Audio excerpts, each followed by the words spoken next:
You have to have a can-do spirit in this world we're in now. With so many things changing and evolving and AI coming and technology changing and jobs are changing, if you don't have a can-do spirit to be able to survive and thrive, you'll never succeed. That's the starting point.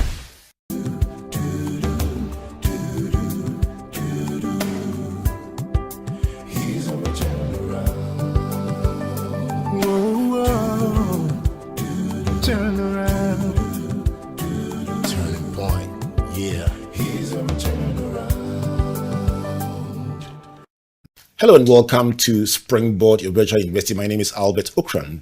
Welcome you to Ghana's foremost developmental program and that place where the greatest minds in the world converge. Springboard is brought to you by the Springboard Roadshow Foundation in partnership with MTN Ghana, the Enterprise Group, and the Ghana Growth Program, a collaboration between MasterCard Foundation and Springboard. Today, after 17 years of consistently partnering to touch the lives of over hundreds of thousands of young people, I get to hang out with our favorite partner, MTN Ghana, and with the CEO, Stephen Blewett. Stephen, good to see you. Good to see you. And thanks for the partnership with MTN Ghana for the past 17 years. Pleasure. These kinds of partnerships are powerful for us because when you're impacting people's lives, it's the greatest legacy you can leave, and it's the greatest legacy for an individual or a company. So it's very important to us. It's unbelievable when we travel as we are doing now and you meet a young person or now in middle or senior management and they remind you about what was said when we came 15 years ago, 16 years ago on the road. And how far they've come on their journey. And it reminds us about the can-do spirit and how much their lives are changing. And I think that can-do spirit is so important because the world is tough. I mean, I know I'm getting older now, so I look back and I remember other people doing it to me. You have to have a can-do spirit in this world we're in now. With so many things changing and evolving and AI coming and technology changing and jobs are changing, if you don't have a can-do spirit to be able to survive and thrive, you'll never succeed. That's the starting point. Let me, on behalf of those hundreds of thousands of young people, say thank you to you as well, and to present you with a birthday present. 3 books I'm sure you would like from our executive collection: 101 Keys to Achievement and Fulfillment, Speak Like a Pro, and then 1,001 Tips for an Outstanding Life. Thank you so much. Birthdays, Thank you. So thank you so much. That actually talks a bit about who I am. We have a book club here at MTN Ghana. I launched it. I love reading. I always say one of the secrets to success is keep improving your mind. You're never too old to learn, so just keep learning and learning. So at any one time, I have 2 books. I have an audio book and a physical book. So in the morning, I listen to an audio book, and in the evening, I read a physical book. How much has reading impacted you as a person and as a leader? Dramatically. I mean, there's sometimes, and I'll do this, sometimes I'll go through a book and you always learn something. And some books feel like I'm plowing through them. It's like tough because they're quite cerebral. So you have to really apply yourself. So I read all types of books, but dramatically impacts the way I've just read a book yesterday that impacted the way I think about things. So I'm always reading because that's the only way to keep ahead of what the latest thinking is. People always learning. So the morning audio, because I'm getting ready in the morning, so I listen to an audio book, and the evening a physical book. And I think when you read before you go to bed, your mind processes it. You may not even realize that it rewires, your mind. And then you slowly start to evolve and change in your own thinking. So I think it's really important to read. So I love reading books. So thank you. Welcome. My grandfather imbibed reading in me as a practice, and he had a huge library. So I'll read the books. When he ran out, I kept reading them over and over again. It was quite a variety. And my mom was a literature teacher as well. So there we go. You came from the background to be able to do that. And it's unfortunate because people and that's one of the dangers that we have to be careful of, is my son keeps talking to me. I have ChatGPT, but he'll use ChatGPT to summarize something. And I'll say, don't do it. Because an author, when they write a book, writes it, and there's a story they tell through the book. If you get a summary, you'll get main facts, but you'll lose the flavor. You don't get the flavor of the book, the kind of thinking behind it. And that's really important. And you may not know, but I've published 3 books. I write books. Well I come from a family of, my mother wrote poetry. My brothers have written books. So I love writing, and I also love consuming books. And so when you write, then you know, like if someone does a ChatGPT version of one of my books, they're going to get the facts. They're not going to get the flavor. What kind of books do you write? I've written one academic book, which was a sales and marketing book. I wrote a leadership book called The 3D View, and I wrote a Christian book. So those are the 3 I've written. Sales and marketing, leadership, Christian. We'll explore all these themes. So tell me, in your journey as a leader, as a corporate executive, give us a flavor. You mentioned flavor. Give us a flavor of some of the learnings, some of the things that have helped you to get to where you are today. I'm also evolving the way I think and look at things as I go through my career. But one of the things that I learned very early on was about the fact that you can't manage every situation. Some things are not going to turn out the way you want them to be. So you have to accept that you're not perfect, and there are certain things that you're going to struggle to do them as best as you want to. And I'm a perfectionist. I like things done properly. But I've had to learn that I can't always do things the way I want them to be, and you need other people to do it. So the big thing for me is over time I've realized that if I don't have people around me, whether it's my family or my colleagues who are supporting me, you'll never achieve anything. And that's why I've always found it quite awkward when you receive an award for something, because as a CEO, if you receive an award, that's not just your award, it's your people's award, it's your family, it's everyone who stood behind you. So those kinds of things have really made a difference in my life in terms of how I look at things. And then over time, I've evolved in understanding you have to be humble about what you achieve in life. You know, these jobs as CEO, you put front and center all the time. But you've got to understand that you've got to approach that with humility, because you're in this job tomorrow, someone else is in this job in the future. So you just got to have humility with what you do, but you do it through people. After over 2 decades of being CEO, if you just suppose your perspective now and what it was over 20 years ago, what would be the biggest difference in terms of perspective? I was arrogant in the first 5 years. It goes to your head. I was young. I was 34 years old. I still felt I was maybe too young, but anyhow, it is the way my path was designed, and that's how I ended up. And when you're that young, and you get all the trappings that come with being a CEO, the financial success and all these things, and the attention, you're always front and center.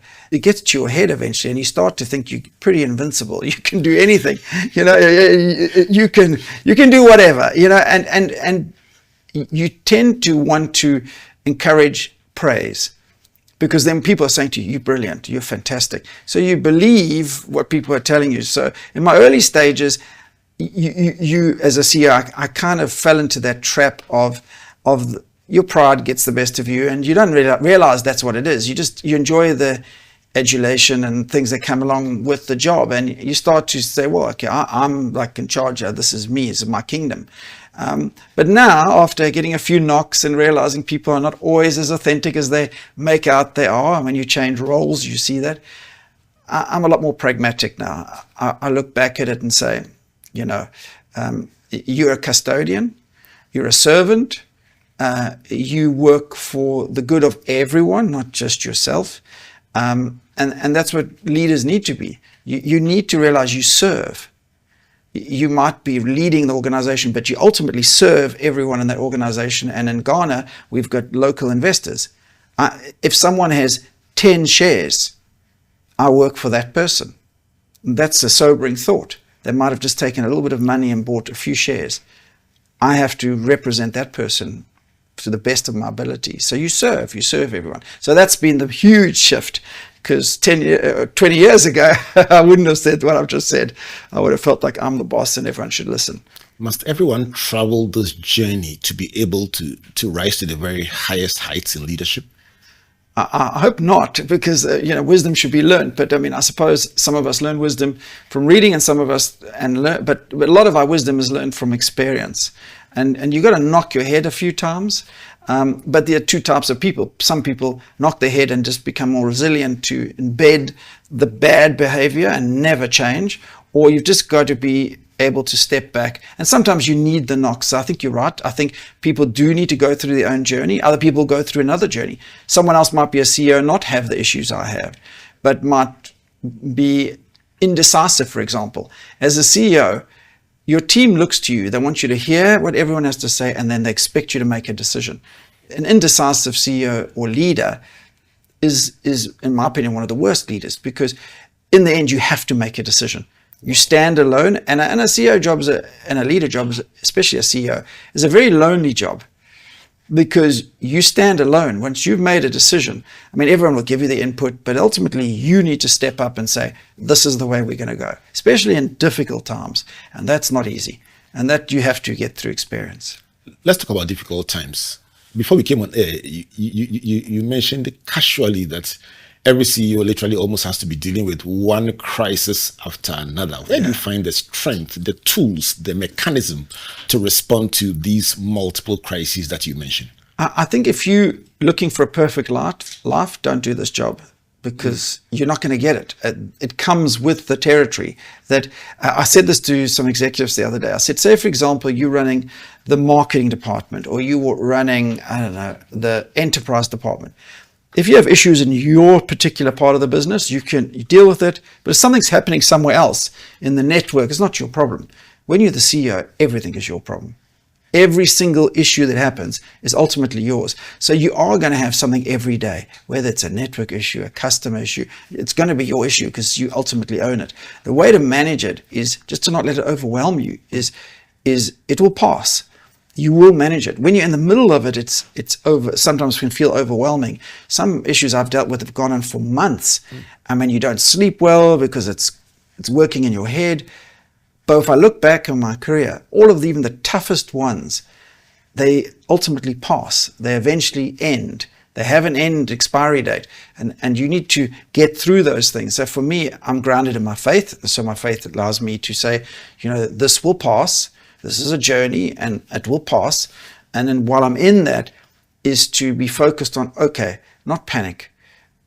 Every problem has a solution, because if it doesn't have a solution, it's not a problem, because a problem has to have a solution. So you work your way slowly through it. And I become hyper-focused when I'm faced with big crisis situations. My tendency is to go, okay, right, there's a crisis, calm down.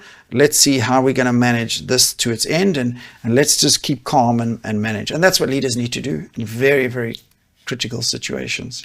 There are leaders and there are leaders. Obviously, you manage one of the biggest companies in this country and with presence across the world. Yeah. How do you deal with multiple stakeholders and sometimes seemingly conflicting needs, if I may say so, requests, demands, expectations? How do you manage all the stakeholders, including the person you mentioned who has 10 shares and you say you are serving them? How do you satisfy all your stakeholders? I think the point to start with is you can never satisfy everyone. There's always going to be different conflicting views. And in MTN Ghana, it's very complex because you have many, many different stakeholders. So I've learned the secret is you connect with people individually. The tendency of most leaders is to say, I know, you listen. As opposed to, I want to actively listen to what you're trying to say. I may not agree with what you're saying, but I need to understand what's behind your words. So someone can say, I don't believe this company is performing properly. But what's behind that? Your initial reaction can be, well, that's not fair, we are. But then you ask, well, why are you saying that? No, I feel it's not performing properly because I'm not getting enough, say, dividends from my shares. Okay, but what would you expect as your dividends would make you happy? Okay, well, let me explain why that's not happening, as opposed to, well, that's nonsense. So the way to balance is I try and understand from shareholders, government stakeholders, what are they trying to achieve? What's behind what they're saying? And then if I can understand that, I can say, well, what can I use that we have that can help satisfy that? I may not be able to, but at least if I understand and I can explain what I'm trying to do, people will generally go, okay, I get that. Then if you can do this bit, I'm okay with it. But you have to start with understanding what's behind what people are saying. And that's the effort that's required. Rudyard Kipling, in his famous 6 questions, says he has 6 humble servants who taught him everything that he knows: what, why, which, where, whom, how. Exactly. How do these questions, as opposed to just flatly rejecting what people say that doesn't sit well with you, how do questions help a leader to be able to get better perspective? I think it's one of the most powerful tools you can use. One of the first things I always ask people is the why question. Like why do you want to do it? And I think asking questions is a really important way, because you get deeper. So someone will say, it can even be a staff member or colleague, say, oh, I want to spend money on this project. And I'll say, why? Oh, because I think it will help grow our business. Why would it grow a business? In what way would it grow a business? When you keep delving, you get to the nugget of truth that sits behind it. You can say, well, I'm aligned with that thinking, but maybe the route you're taking to get there might not be right. Maybe we should try another route. And then the how and who and etc. is important. I'm a big proponent of project management. I believe very strongly in it. It's helped my career unbelievably. Because otherwise people have great ideas, great thinking, great initiatives, but they don't deliver on them because it just sounds nice. We'll do it. But when you break it down into its pieces with milestones and who's going to do it and what resources are going to need it, and you can monitor it, you get deliverables. So at MTN Ghana, we do unbelievably, MTN Ghana's won project management for Africa. MTN Ghana won that for the best project management company in Africa. And now we've been entered into the World Awards, and we'll know, God willing, in a couple of months, I think it's in November, whether we won the World Award for the best project management company in the world. So, I mean, that shows you how far project management is built into our business. And would you say that in that project management journey, one of the big secrets is bringing on board the thoughts, the ideas, the contributions of the least person in the team? So that's a good point, a very good point. I was saying that earlier to someone.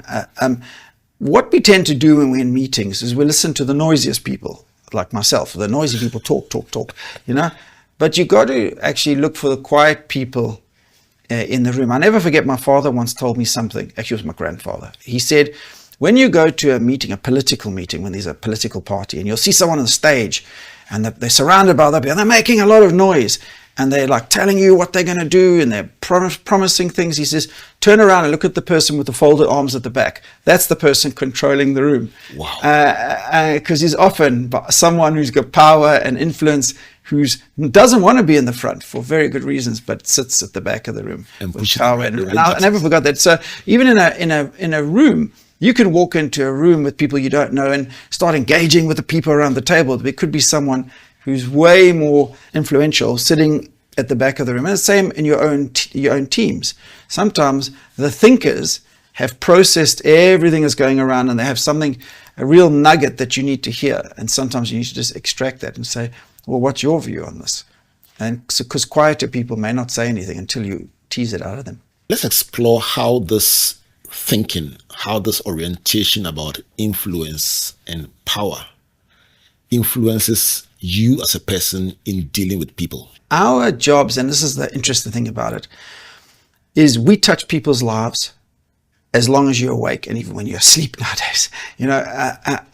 We touch your life all the time. Do you know, in the past, before we had the telecommunication space, the big influences in people's lives were consumer goods, which they still are, toothpastes and things like you do in deodorant. But remember, think about how often you pick up your phone. Then think about how much we are in people's lives. You wake up and often people, the first thing they do, pick up their phone. Alarm goes off, look at messages and things. They haven't even started their day. They go to bed, they're in bed, they're looking at messages. So we are in your life all the time. It's not like even your car. You might drive your car and park it. You're not in your car 24 hours a day unless it's your job. But, we're very much involved in people's lives. So it's a huge responsibility, because we are shaping the future of economies and of people. That's how important this role is. And I think if you just look at it as we provide technology, that's not the way to look at it. We are shaping the digital future of everyone, whether you're a farmer in Tamale or, wherever, or you're in the Volta region and you're using our products for your local business there. We are influencing you every day of your life. I always say, if I had to turn off the network now, you would see how important we are. We would all go, what? I can't pay with my mobile money. I was trying to make a phone call. I was trying to read an email. I come from the days when there weren't cell phones, so I remember what it was like before we are where we are now. So it's a huge responsibility, and I take it as such. I've never ever felt that it wasn't a huge responsibility. Does it bring pressures on you that are almost overwhelming sometimes? Oh, absolutely. Absolutely, because I think about it all the time, because you're under pressure to continue to deliver. So in Ghana, we have to keep spending on the network. We spent almost $300 million this year. We'll spend a lot next year, probably more, to try and improve the network. Why? Because people deserve to have a good quality network. It's not that we're not spending. It's just that people's desire to use more and more, which is great. It gets bigger and bigger every year. And people add things on. When you add, it wasn't TikTok a few years ago. Now that consumes, and you got YouTube who consumes. But we need to make sure we give customers the best possible experience. So there's a lot of pressure on us to do that. We take that very seriously. I'm never happy when someone says to me, "Oh, I was unhappy with your network." I take that personally, which is the way I should take it. If I said, I don't care, then it would be a problem. So there is a lot of pressure to make sure that I do the things that are right. I've been part of this MTN journey right from the very first day in Ghana till now. And I must say that there's been monumental improvement in the services, in the technology, in the sheer power. But you still will find customers complaining. Are you a victim of your own success?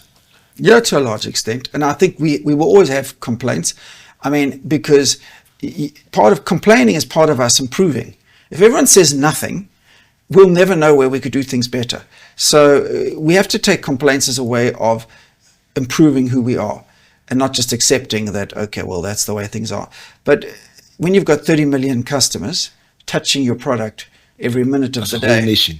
Yeah. That's like a whole nation. Yeah. So touching your products every day, guess what? You are going to have problems.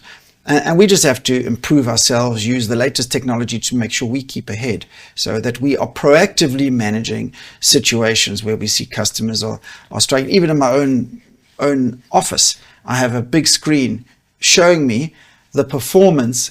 Every 5 minutes, I see the network in front of me in my own office, so that I can see how is the experience on social media, how is the voice experience, the data experience, mobile money is. And then the reason for that is I want to try and be as proactive as possible.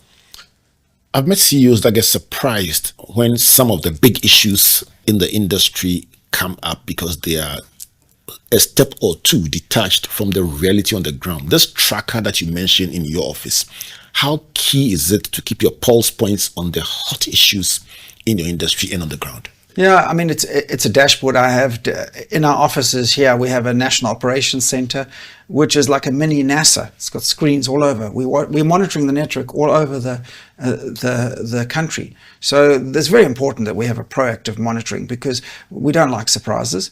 Of course, you will always get surprises. We have situations where people cut fiber or do something that we didn't expect. But it's how we manage those situations that are important. But we try as be as proactive as possible.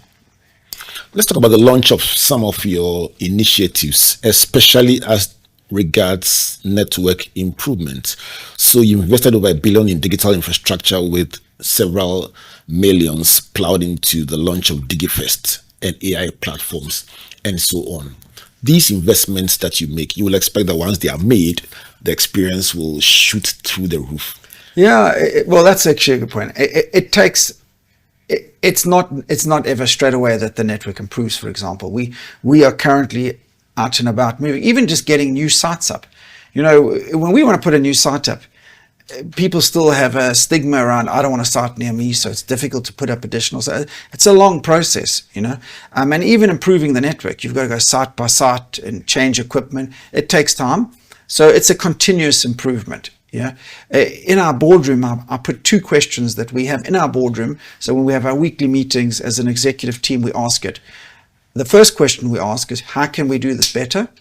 And the second question is, what would the customer say? Those are the 2 questions we ask. Hit me with those questions again. So how can we do this better? It speaks to continuous improvement. And what would the customer say? And that's why those two are together, because sometimes, I'm sure you've had it, someone changes an app to give you a better service, and you as a customer go, this is terrible. Like, this is worse. I know this is happening with the iOS 26 with Apple. Some people absolutely hate it. I like it, but my children don't. But sometimes you can do improvements that customers are like, why did you do that? But we ask ourselves that all the time. If we've got an established way of doing something, can we do it better? And if we do, would it improve customers' lives? So those two, are quite key things that guide how we operate.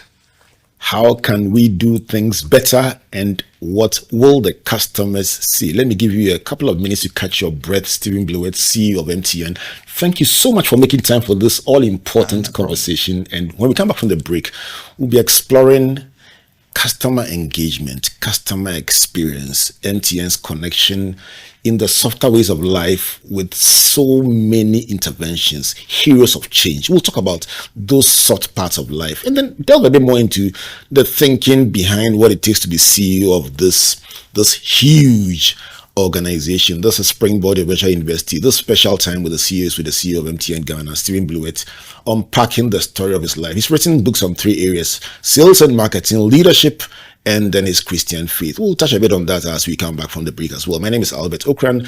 Please don't go away.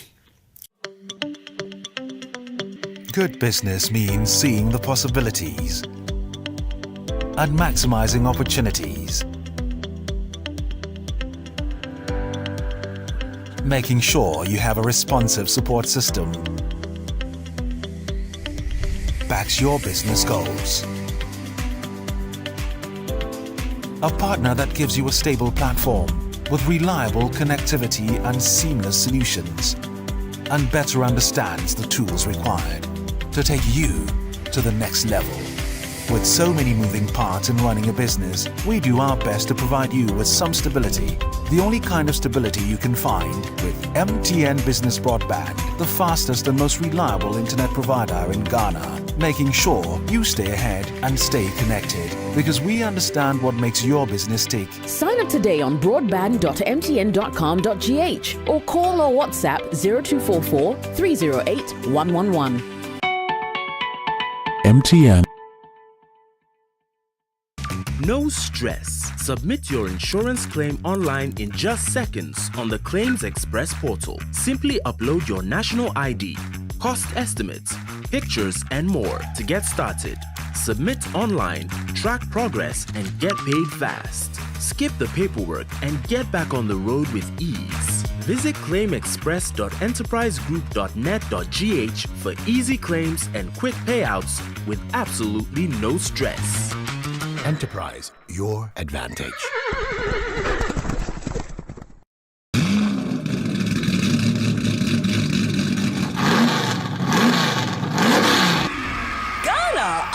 Ready. Springboard Roadshow 2025 is here, connecting young people to Agric and ATZ. Meet us in Upper East, Northeast, Northern, Upper West, Savannah, Bono East, Ahafo, Bono, Oti, Volta, Eastern, Central, Western, Western North, Ashanti, and we close with the grand finale in Greater Accra, featuring Comfort Okran. Be the light in your family. Be the light that when people look at every day, they are illuminated because they realize that there's nothing they can't do because you have dared to do it. Reverend Albert Okran. I meet people in very significant places, and they tell me, when you came to our school and said this, I took it, and here I am today. And a host of many other speakers bringing practical insight, mentorship, and energy to every stop.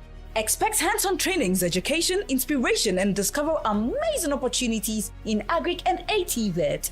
Entry is free, but registration is required. Dial *718*50# to register now, or call 0308-255-775. Subscribe and follow us on all social media platforms at Springboard Channel for updates. Springboard Roadshow is brought to you by Mastercard Foundation, Springboard Roadshow Foundation and partners. Springboard Roadshow 2025, 16 regions, 500,000 youth, one amazing experience. See you on the road.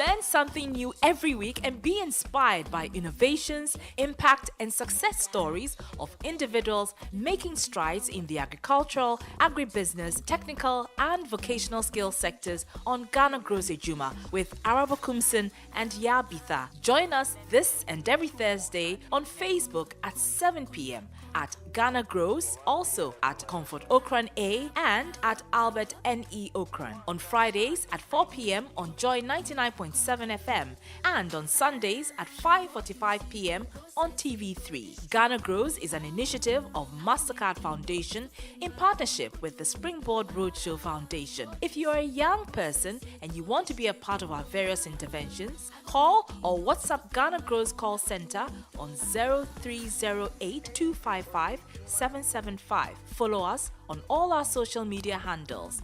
Ghana Grows Ejuma. Hope Day.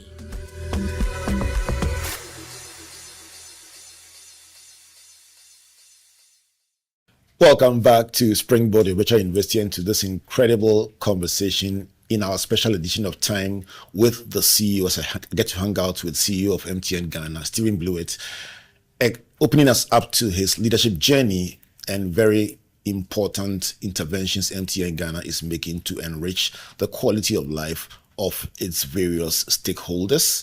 This is brought to you by the Springboard Roadshow Foundation in partnership with MTN Ghana, the Enterprise Group, and the Ghana Grows Program. Our media partners, Multimedia Group, Joy 99.7 FM, Joy News, and the Graphic Communications Group, and as well as the Springboard channel on YouTube. So, Stephen, let's continue exploring what you are doing, and let's talk about inclusivity. How do we leverage, especially in your role as the new chairperson of the Telecom Chamber of Commerce, how do we leverage technologies all around to promote inclusivity for the young people and show them opportunities to improve the quality of their lives? Yeah, I think as an industry, we well positioned because AI is the next. People say the wave's coming, the wave's here. The wave is right here. So a lot of young people are looking for what do they do in the future, and the types of people that the next generation are coming up. They want to run their own businesses. And I mean, more than any other country, what I love about Ghana is everyone's got a side hustle. I love that. There's the entrepreneurial spirit.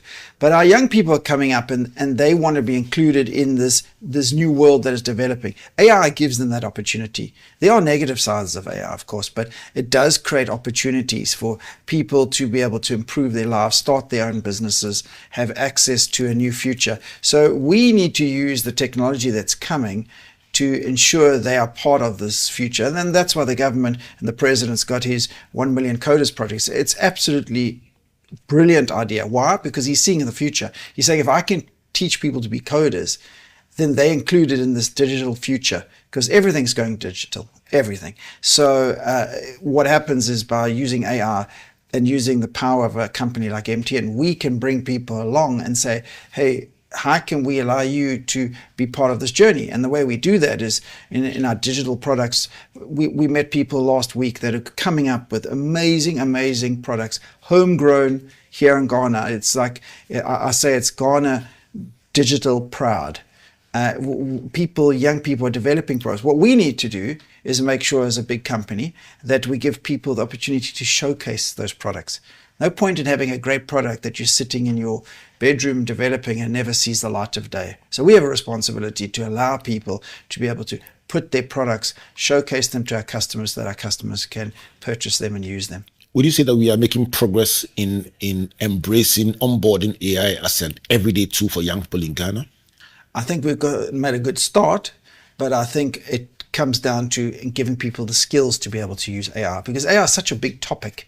And so people need to understand it at every level. That's the important thing. Understand what AI is and what I can do with AI, because AI can even help you with coding. So how do I use this new force that can be a force for good to solve a problem?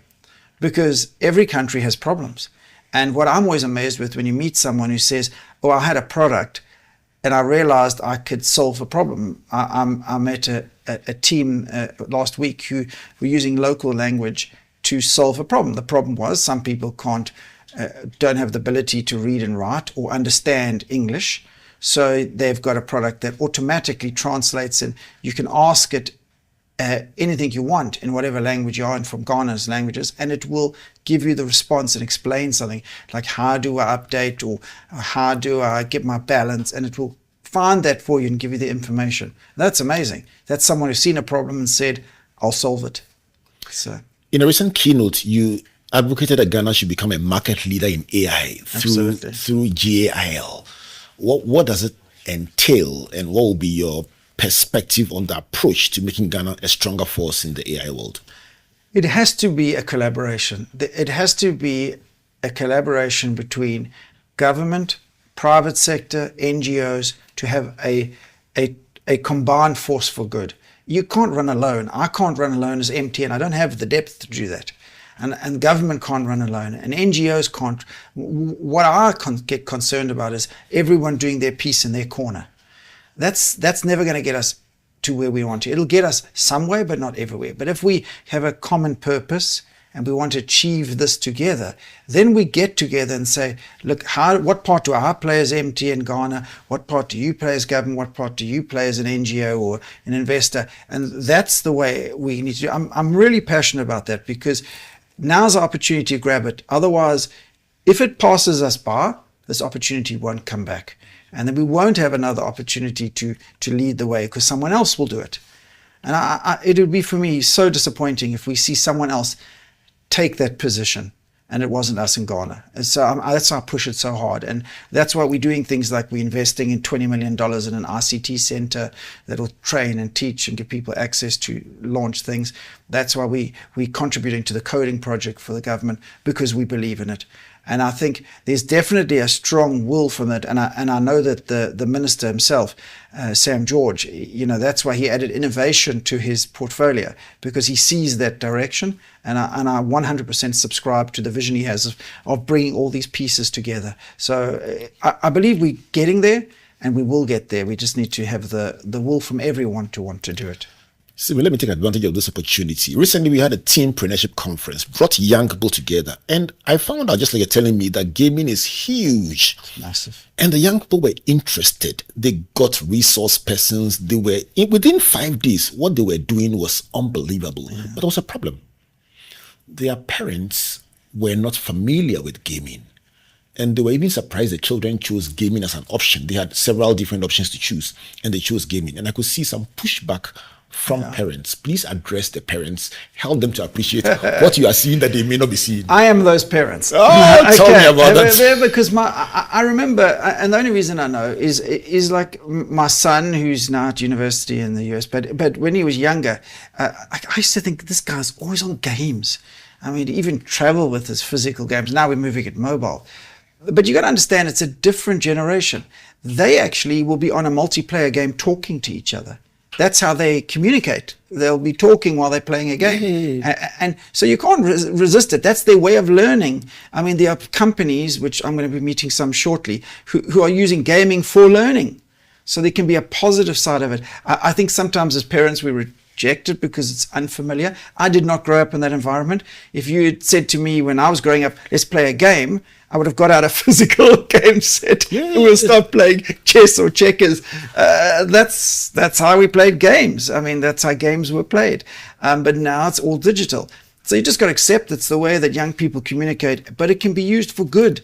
There's really, really good programs out there that are using games to teach young children and adults concepts like math and science that are in those games. So I think as parents, it's foreign to us, but we need to understand it and accept it's part of the journey of our children. Let's stay with parenting and generational gaps and talk about AI. Another big subject that is facing some pushback. You mentioned earlier on that there are some concerns about perception about negative aspects, but experts say the benefits far outweigh any potential setbacks that people may be seeing. Would you like to mention or address that issue a bit about the benefits versus the perceived dangers of AI? Look, I think anything has two sides to it. So on the other side of it, you got to be careful.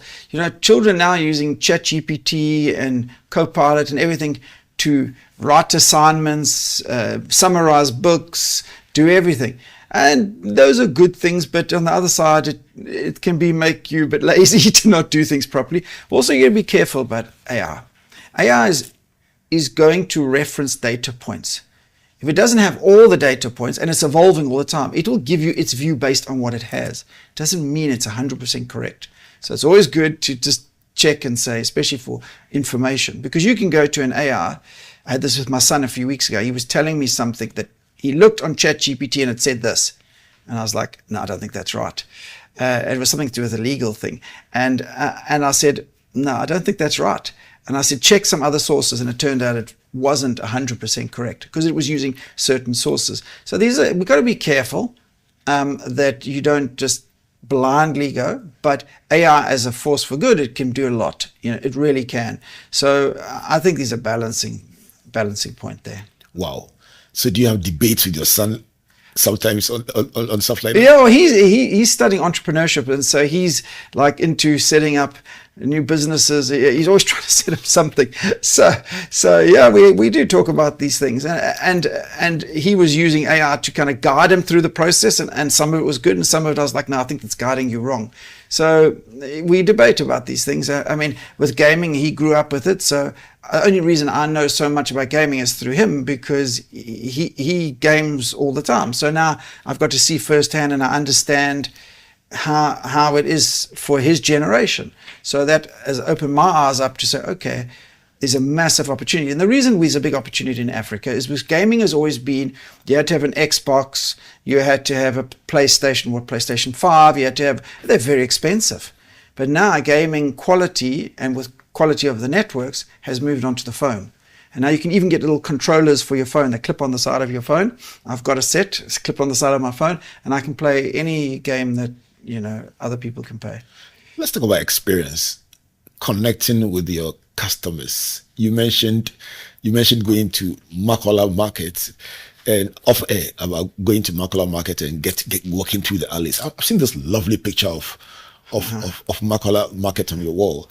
Let's start with art. How big is art for you? I love art, probably because I can't even paint like a circle, so I'm useless at it. But I really appreciate art, because art is how you behold it, and my house in Ghana is just full of art from Ghana, sculptures and paintings and different scenes. That's the kind of things I like. I love art that speaks to you. It is personal for each person, but it speaks to you. And the reason I like this Makola Market one is it reminds me when I sit in this office that my customers are not in this office. They're outside. And when you want to see your real customers, you go into the markets. Makola, when I was in Tamale, we went into the market there. I love it. You're walking in the small little alleyways, and people are selling their yams, and they're selling the meat, and there's all different. And there's a lot of noise, and it's active, and there's people talking across each other and talking to you. I think that's when you get the real energy of a country. I've managed to do it in all the countries I am, and I enjoy it. Beyond the energy, what do you bring back from those interactions with people at what you want to call the inaccessible parts of the client base? What do you bring back from those? I bring back the second answer. That's what I bring back. And let me explain that. First answer, almost every country I've ever been is the same. So how's MTN doing for you? No, that's great. So, okay, now we've covered that. How's MTN actually doing for you in this? Then people start to share, yeah, I had a bit of an issue here, or I was battling, or someone phoned me and tried to get my one-time PIN on mobile money, and they share. And for me, I get it from the source then, so I can hear. If I hear multiple people say the same thing, this is my challenge, or I wish I had this, or I wish I could get access to cheaper phones or something, I can hear it from the people who are actually using it. And we make this mistake. We think that our top spending customers are always the people dressed like us. They're not. There's a huge portion of our customers who are sitting in a market. It could be a woman who's running a store there, who's actually very active, using data, using mobile money, using all our services, but she sits in a different environment. So, it's interesting that we have these perception issues. So when you're in the market, you hear from all the range of people. You hear from young people, you hear from what we call high value customers in there, you hear from everyone. Have you ever had to make a major decision based on feedback that came? I mean, if I may borrow from a faith-based example, I mean, Naaman had to speak to a maid servant to get a perspective of where he would get his healing. Have you ever had to make a major corporate decision based on feedback from somebody you may want not even call a huge organizational client or something? That's a good question. When I go into these visits in the market, I've had situations where your perception is that everyone's happy. And I remember once, not in Ghana, but I won't mention the country because they might be upset with me, where we'd spent so much money on branding the market on the outside. And I never forget, there was a lady who looked me in the eyes like this and said, "What are you doing with all this stuff here? Why are you doing that? All I want is an umbrella to operate my vegetables. Why are you putting up all this, like you painting this whole place yellow?" And I was actually shocked. And I thought, actually, you're right. So I said, okay, don't worry. We'll stop doing that. We'll give you umbrella instead. And she was right, because people wanted to operate their little businesses under these umbrellas, and it was hot and it when rainy. So we spent all this money looking rah, and like on the outside of the market and inside the people are like, really? So that was interesting. I learned from that. Stakeholder engagement. But you know, especially the women in the markets, they don't hold back. If you give them a bit of chance, they'll give you straight what they think, and that's good. Absolutely beneficial, isn't it? Yeah, it is. Let's talk about your social interventions. I am privileged to be part of the jury of Heroes of Change, and it always brings tears to my eyes when I see some of these projects and how it's so little, such a big difference can be made. At the last final, I saw you enjoying the experience. What does it mean to you when these interventions make such a big difference, working through and with people? I think for me, what I love about, for example, Heroes of Change, almost every story starts from someone who saw something that they aggrieved them. They felt, it can't continue like this. I can't allow this to continue. They didn't have someone throwing money at them, didn't come from any wealth or situation where they had lots of money. They just felt, this person or this situation needed help. And they just said, I'm going to do something about it. I'm going to go and do something about it. And even with the little resources, and from that, all of them come from very little resources. And they take the little they have and they multiply it, which is a biblical principle. They multiply it into more and more and more. So when we're just recognizing and helping to go further what they've done from nothing, multiply something that they had small to say, I'm going to make a difference. And I absolutely love that program. So being part of it as MTN, it allows us to say, hey, in a small way, let us recognize you, give you something positive, and give you something to continue on your journey. And I think that's a real privilege for us. I pray you keep doing it, because I think it's one of the most beautiful things that you do. We love it. We'll keep doing it. On a personal note, you mentioned a biblical principle. How big is faith for you as a person? Oh, very big, very big. Yeah. So it guides everything I do. I think I was saying to my wife the other day, in all the challenges I faced in my leadership journey, if I didn't have my faith, I don't think I would have got through them, because you realize there's something bigger, there's a purpose for everything you do. Every decision I make, I'm praying that God will guide me. You know that I tried to come to work as CEO in Ghana, how many years ago now? It would have been about 5 years ago. I was actually interviewed for this job while I was in MTN. I was still in MTN, and it wasn't the right time. So I didn't get it. But now's the right time. So, I believe God guides me where I want. Sometimes God guides you through fields you don't want to walk through that could have thorns in them and you've got no shoes on. But it's part of life, But I always believe that wherever I go, if I pray about being sent in the right direction, I go in the right direction. It may not be the one I would choose, but it's always the right one. For everyone listening who's a big MTN fan and a client, a stakeholder, looking into the future, what should we expect from MTN Ghana? There's a few things. One, we are working actively on improving the quality of the network. Customers' demands are always increasing, so we have to keep pace and exceed it. So we're pushing hard on that. And that's a commitment that I've made to the minister on that. So we will do that. What you can also expect is more services for your life. So more digital services. It's something we're doing. We're doing a lot to the small, medium enterprises as well, just to make people's lives easier and better. And that's something you can expect. And on top of that, creating opportunities for Ghanaians to showcase what they can do to make people's lives better. What gives you the most joy as CEO of MTN Ghana? I think the most joy for me is when you see that the lives of people you touch, not just through our foundations and things, but in terms of even when we roll out new services and new things, and even when we grow our network, people feel touched by those things. We have our ethos that we run our whole company as a group is on everyone deserves the benefits of a modern connected life. And that's a call to action. Because everyone is everyone. It's not someone or a few of us, and we don't want to leave anyone behind. For us as MTNers, the worst thing that could happen is we look back, and next year we're 30 years, look back and say, oh, we've left half of Ghanaians behind. They didn't come with on the digital journey. That would be horrific. That's our passion, to make sure we bring everyone with us. So for me, for example, I know 30% of Ghanaians don't have a smartphone. Just think about that. 30% of people are not using apps, are not having, that we can't allow that. So we have to keep fighting, and we're finding new ways to help people get access to the right pieces of hardware. Why? Because we don't want anyone left behind. It cannot happen. Those words mean a lot to me, because as a pastor, one of the things that I hold very dear is building a caring church where no one is left behind. So that personal philosophy is very central to my life. And you are saying that a digital world where everyone has opportunity. Let's talk about agriculture, agribusiness, ATVET. For us at Springboard, we are on a program to get young Ghanaians to look beyond the traditional outlook of employment in a white-collar job, to explore entrepreneurial opportunities in these three sectors. Do you think it's a good idea? Oh, absolutely. As I said, my son's doing entrepreneurship. What we did in MTN Ghana, one of the things I can tell you, if you're Ghanaian and you're in a corporate job and you don't have a side hustle, you're not Ghanaian.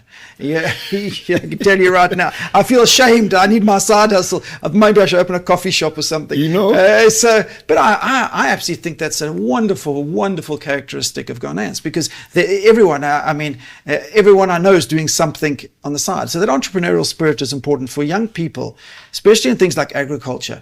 And this is a world problem. Do you know what the problem in the world is? No one wants to do agriculture anymore. How are we all going to eat if all the farmers get older and stop, no more farming? We'll all have a problem.